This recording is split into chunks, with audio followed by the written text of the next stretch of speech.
Kasama ko ngayon ang ating best player of the game. Baster Amer, congratulations sa kuha niyo ang unang panalo. Ang ganda ng pinakita ng Meralco Bolts. Mensahe pa to para sa rest of the team na ang Meralco Bolts mag-dominate ngayong conference.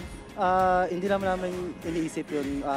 Gusto lang namin maging good start ulit ng conference namin. We have a good import.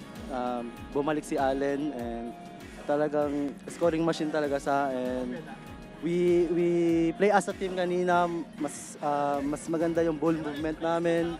Maganda yung assist namin. So, napaka-humble mo talaga. Ngayon naman, napansin nga ng Meralco Bolts na ngayon, nag-iiba na yung mga imports. Now the imports can play both inside and outside. At yan ang naging focus nung break nyo para sa Meralco Bolts. Tell us how that's like.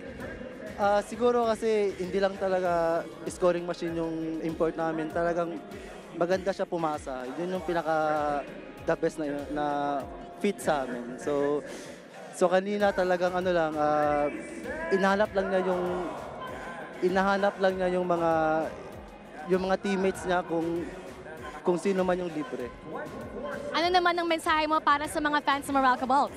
Siguro kailangan ituloy niyo lang yung support sa amin. Nandito lang kami para maglaro sa kanila. Thank you very much. Congratulations on your first win.